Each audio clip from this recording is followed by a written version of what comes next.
Hi everyone, hope you're okay. Happy 2025. It started off cold and snowy here in England. Yeah, I'm supposed to be going out today, but it's a bit snowy out there, so I've got to be careful. Do some positivity cards. That's been a while, hasn't it? So I thought I'd do something. Just looking at the bottom. I take time to notice all of the blessings surrounding me. Yes, definitely you have to, don't you? You have to take notice of just how beautiful the snow is and the sky, you know, scary sky, a snowy sky. Just winter, isn't it? You know, it's cold and bleak, but it is beautiful too. It really is. Yeah, I tend to look at winter a lot different now than what I used to. I used to find it very depressing. Now I see it as beauty now. It's just that in-between space where we should be hibernating really, and taking care of ourselves and waiting for the new cycle, the new season to start again.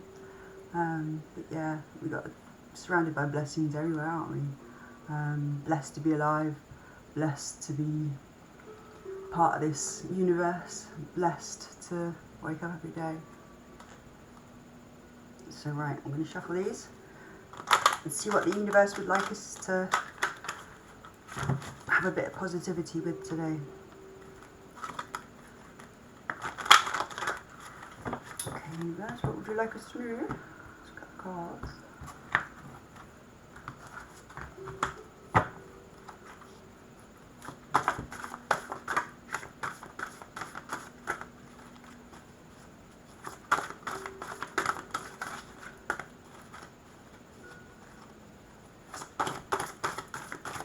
Nothing wants to come out yet.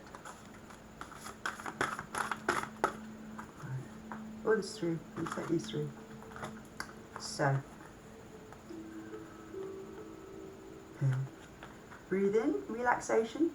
Breathe out, tension. Or as me and Heather used to say, breathe in the good shit, breathe out the bullshit. So yeah, yeah. Breathing does actually help, you know. Concentrating on your breathing, especially when you're triggered. Take your mind off it straight away. Just concentrate on deep breaths, in and out, in and out, in and out. And you do feel yourself relaxing. It's distracting you from your trigger. So yeah, breathe in relaxation and breathe out tension. I have the power to choose who I want to become, very much so. Yeah, if you've been watching my channel since it started, you'll see, you'll know exactly why I'm laughing at that. Yeah, I have the power to choose who I want to become, and I did. Made that decision to find myself, to find who I was, despite everything, despite all the shit I've been through. Fuck it, you know. I had to. I had all these preconceptions of who I was in my head, and it was all bullshit, you know. It was just what people had told me, and just misconceptions about who I was and everybody else's misconceptions of who I was, like, you know. Yeah, you start to believe the shit. You start to believe that you're the problem. You're the mistake. You're the one that's causing all the problems. Yeah, you're the ones that's toxic, and it's the other way around. And it was actually only when that I actually took the time to write down everything about myself, the good and the bad, you know, because you've got to look at both sides of yourself. Bring balance between the pair of them, you know. I'm no fucking angel. Yeah, I've done things in my life, things I can't take back, but things I wouldn't change because it helped me. It helped me grow, it helped me learn, and I got to forgive myself for those things that I didn't know better at the time. So, you know, we have to move on that way, we have to grow. but you have to make a conscious effort to do it. It's one of those things. If you don't put in the work, you're not going to get anywhere. And unfortunately, when it comes to being trapped in your own head, nobody's going to help you but yourself. You can go to therapy, you can take all the fucking antidepressants, antipsychotics, all the happy pills that don't actually make you happy. They say it's a chemical imbalance in your brain. Yeah, it's an imbalance because it's constantly being triggered. And you can't mask what the world does to you. You can't mask the impact that it has on your daily life. You can't mask it with tablets. It's like saying, all right, well you've severed your artery. We're gonna put a little plaster on there. It's gonna sort of like ease the flow a bit, but it's not gonna stop you from bleeding out and dying, is it? You have to deal with things head on. You have to deal with the problems head on. You have to understand who you are. As a person, as a human being, who you are at the core, away from everybody's thoughts and opinions. Once you do that, then it helps you to see who's manipulating you, who's telling you lies, who's not good for you. And it helps you recognise the people that are good for you. Very much so. But yeah, you have the power to choose to change who you are and who you want to become. I was a gibbering mess, suicidal wreck for many, many, many years. I'm not that person anymore. Very much so. I know who I am. Nobody can tell me any different. And it's amazing because I'm actually having all this confirmed by the people around me as well, They've not known me other than in the setting that we're in right now. They don't know my past. They only hear snippets of it from, what I write and what I tell them.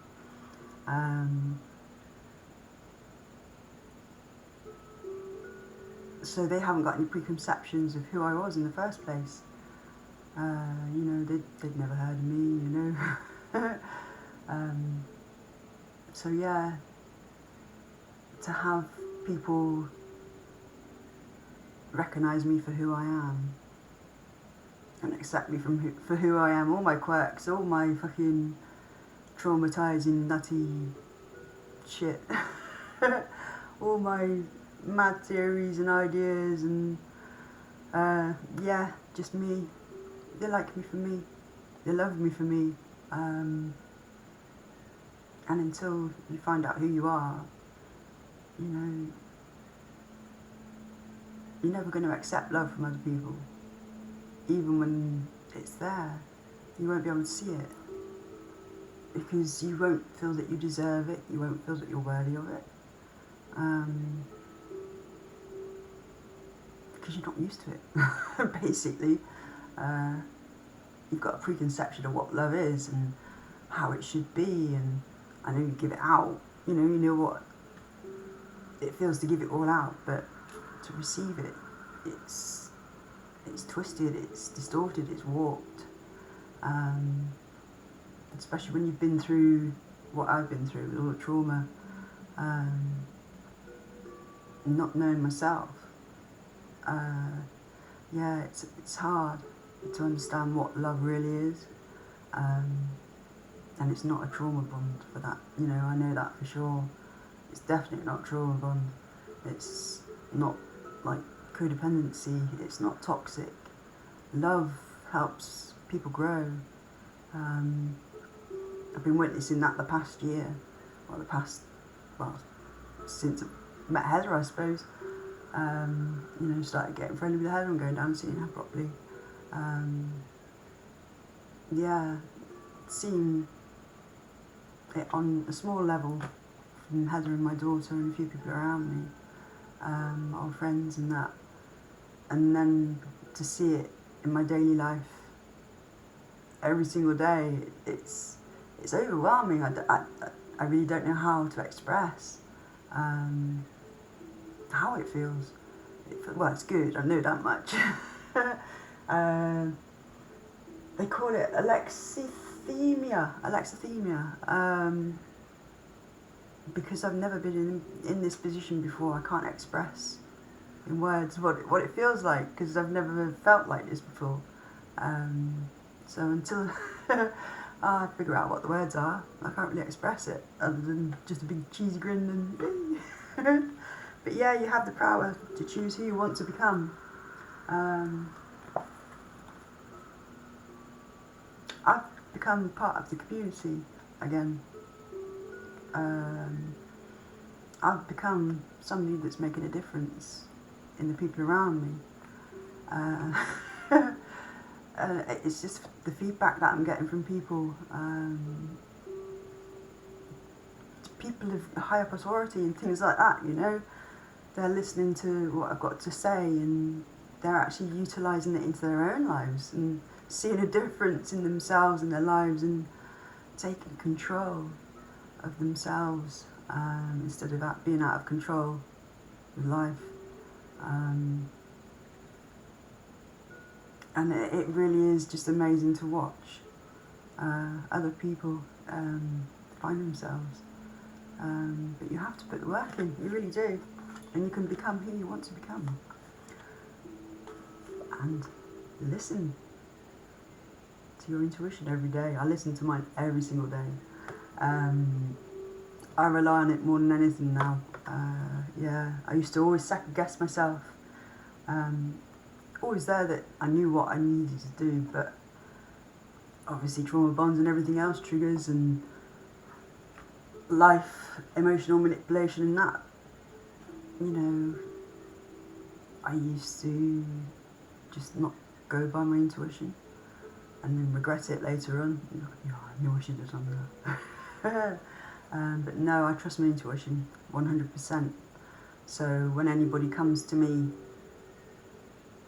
and tells me lies or, you know, trying to manipulate me, trying to manipulate who I am, what they want me to do, you know, what they want to get from me, if they want to use me, I can see straight through it. I know the tactics anyway, like, you know, I've learnt those over the years. But yeah, you do have that gut feeling. And, you know, when you do meet somebody or you have a choice to make in life, take it like you're at a fork in the road, and imagine yourself going down both roads. What would happen if I went down that road? What would the outcome be? How would I feel about that? You know, how does it make you feel when you think about it? And then do the other one, you know? Go down the other road, imagine what you'd be like.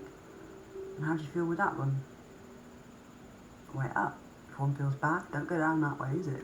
It's even if it seems the easier route and the other route seems harder, but it gives you a good feeling, go for the harder route, you know? Take the scenic route, the road less travelled. You know, the journey, isn't it? You know, things go in cycles. And I've noticed that over the last few years, it really does go in cycles. Everything that I start, my intentions on at the beginning of the year, it's played out. And it's gone, you know, I've gone with the flow and try not to control. Well, obviously I've let go more over the years, because I've learned how to, it's become natural now. Whereupon I couldn't before, it was very difficult. When I started this channel, it was very difficult to do a lot of things that have just come naturally now. It's weird. But that's how much you can change, you know. It really is astonishing just what you can do with your brain when you put the work in, and you give it the right food. And I don't mean as in, well, nourishment, yeah, you need to give it the right food that way, but also around you, people around you, how you think about the world, about yourself. And sometimes you have to just step back and block everyone out and just sit with yourself to find out who you are. Let yourself come back to yourself. Let that little quiet inner voice, that quiet, soft voice, that's inside you, that gets stifled out by all the voices up here of everybody else's opinions and thoughts, and no, it's the unjudgmental little voice inside you that goes, look, no, that's not how it is. That this is the way it is. You are okay. You are worthy. You are loved. You are worth being loved.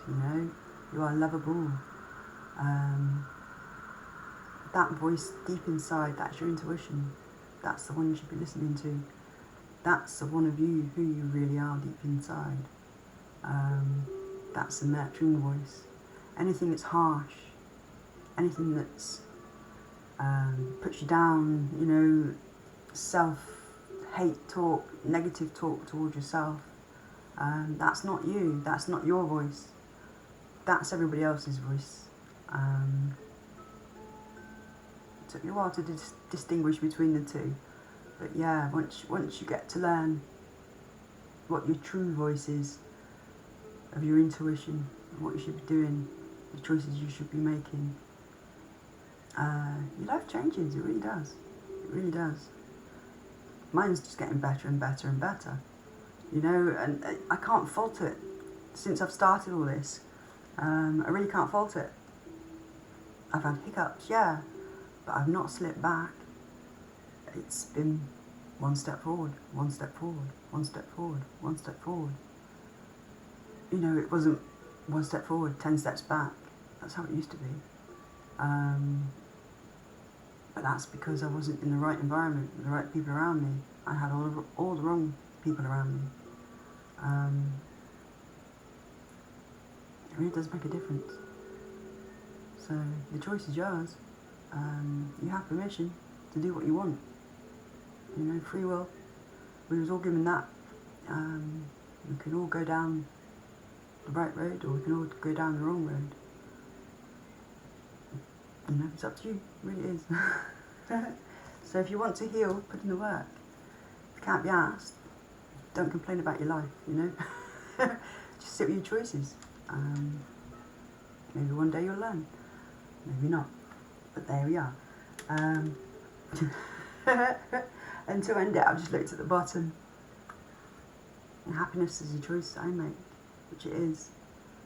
I created my own happiness in a world that was just so fucking unhappy, so traumatic and painful. You have to make that choice for yourself. Actually, no, it was my therapist that told me I needed to inject happiness into my daily routine. Things that made me happy, even if it was just music. That was my go-to thing. So when was the first time you felt happy, or your happiest? And it was my rave days. First time I felt free, when I moved away from the family, and moved moved in with my mum that I've been estranged from for years. It was the first time I felt free. She didn't give a shit about me. She wasn't controlling in that way. She really didn't give a toss. My gran was the other way round. She was very controlling, and I wasn't allowed to do lots of things. I wasn't allowed to experience many things or be myself. But yeah, my mum was the other way around. She didn't care. As long as she was happy, she really didn't care. But yeah, that was my happiest time. It's where I felt accepted. It's where I felt free. The rave scene, because it was like that. It was just nobody cared what you danced like. Nobody cared what you looked like. Everybody loved you. Everybody loved each other. Everybody was friends. Big family. It was about unity and just being one with the music. I suppose it would be like a meditative type state of being. All these tribal dances that you get, the the beat of the drums and, you know, all that stuff. Yeah, so I tried to recreate that at home. My neighbours didn't like it, obviously, with loud music, but I was within my rights to be able to do that, and it was a form of therapy, so it was making me feel better. It was stopping the triggers, and it won't be like all day, it would be just for an hour, and it would be a blast. Turn it right up and just feel the music, dance away, dance like nobody's watching and don't care. But yeah, the more I injected happiness into my life, the happier I became. The more I changed my negative self-talk into positive self-talk, the more my life changed, the more I became happy, the more my head became peaceful. All those voices and spiraling thoughts and, you know, ifs, ands and buts and maybes and past, present, future, everything, it just shut down. It was just not there. It was quiet. It was weird. After just constant chatter, you know.